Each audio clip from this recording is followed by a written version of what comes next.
24 heures Afrique, merci d'être des nôtres et le rendez-vous du jour que nous débutons avec le dossier nigérien, l'impératif du retour à la légitimité constitutionnelle dans le pays, un des aspects qui est ressorti de l'entretien livré par le président de la République Abdelmadjid Tebboune lors de sa rencontre avec les médias nationaux. Et il prône également le retour vite à la solution pacifique pour dépasser la crise actuelle. بالطبع تهديد مباشر للجزائر. احنا رافضين رفض تام وقطعي بالنسبه للتدخل العسكري. والناس يعني الناس اللي عاقلين، الناس اللي يشوف الدول اللي دخلتوا فيها عسكريا وراها اليوم. يعني ما زال مشاكل مطروحة فيها، ما زال دول متشعبة، ما زال كذا، ما زال. شوف ليبيا، شوف سوريا، التدخل العسكري ما يحل حتى مشكل. Niger, toujours pas de développement notable de la situation sur le terrain, et ce, une semaine après le coup d'État qui a amené le général Abdurrahman Tiani au pouvoir. Le président Mohamed Bazoum est toujours en résidence surveillée. En effet, les appels multiples de la part de la communauté internationale sont demeurés lettre morte. Le Niger a subi depuis de lourdes sanctions économiques de la CEDEAO avec le scénario de l'option militaire, surtout voulu par le président nigérian, n'est pas à l'heure actuelle totalement écarté malgré le blocage du Sénat.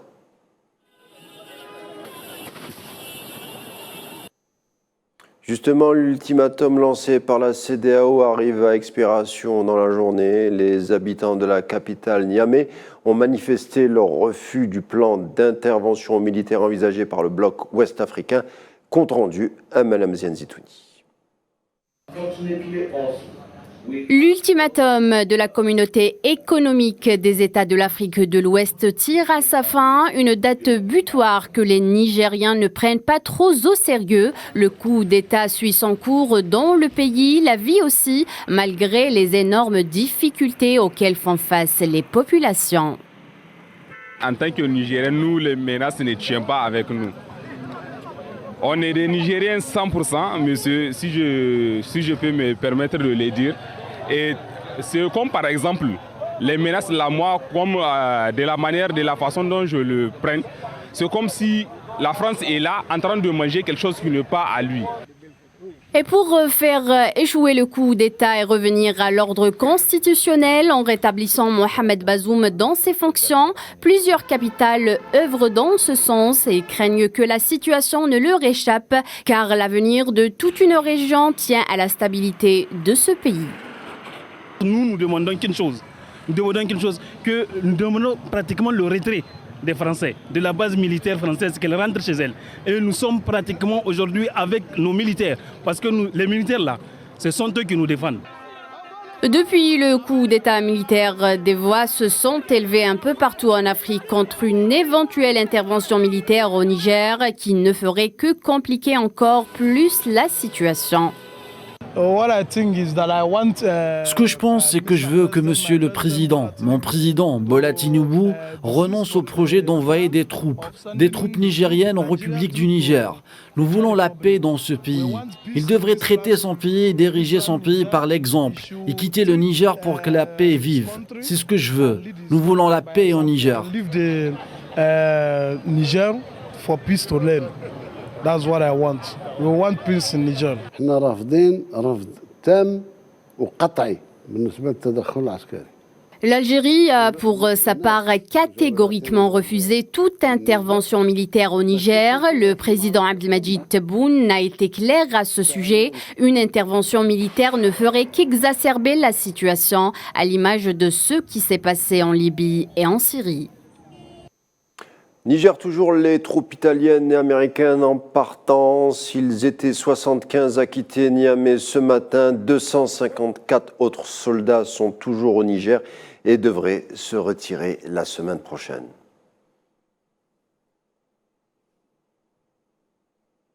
Et on revient au sujet du président nigérian Bola Tinubu qui a sollicité auprès du Sénat la permission d'envoyer des troupes nigérianes au Niger dans le cadre d'une intervention militaire, une demande fermement rejeté par les sénateurs. Senate consider the contents of the executive communication from Mr. President. Le Sénat est conscient du fait que le président Tinubu, en vertu de sa correspondance, ne nous a pas demandé le consentement pour entrer en guerre. Cependant, il a souhaité solliciter un soutien pour la mise en œuvre de la déclaration de la CEDEAO. Le Sénat est chargé de travailler avec le président pour trouver la meilleure façon de résoudre cette crise, compte tenu de la relation amicale qui existe jusqu'à présent entre le Nigeria et les Nigériens. Toutefois, nous appelons le président du Nigeria, en sa qualité de président de la CEDEAO, à encourager les autres dirigeants du groupe à promouvoir des options politiques et diplomatiques permettant de résoudre l'impasse politique en République du Niger et de ramener le pays à un régime démocratique dès que possible. Un mot de football pour finir notre rendez-vous du jour. Coupe du monde féminine. Les Pays-Bas, vice-champions du monde en 2019, ont battu l'Afrique du Sud 2-0, souvent dangereuse à Sydney, et rejoignent l'Espagne en quart de finale de ce mondial. Le parcours historique des Sud-Africaines s'est donc arrêté aujourd'hui à Sydney, au stade Sydney Football Stadium, encore un match qui s'est déroulé encore à guichet fermé. Mais comme depuis le début du mondial, les joueuses de la sélectionneuse Désirée Ellis ont été souvent dangereuses en contre-attaque, poussées par les 40 230 spectateurs. Nous sommes très heureux d'avoir gagné contre un concurrent coriace. Nous avons eu une excellente deuxième mi-temps, donc une partie de moi est heureuse. Mais notre partie qui exige un football parfait est mécontente de la première mi-temps. Écoutez, hier, nous avons parlé de gagner le match. Nous avions besoin de marquer plus de buts. Nous avons eu beaucoup d'occasions, surtout en première mi-temps. Et on pouvait tuer le match parce que nous connaissions la qualité des Pays-Bas. Et nous le savions, vous savez, même si nous avons concédé un but sur le coup franc, les occasions que nous avons créées auraient dû nous mettre à l'abri. Le 24 heures Afrique arrive à sa fin. Merci de nous avoir accompagnés tout au long. Tout de suite, la météo et la suite des programmes sur AL24.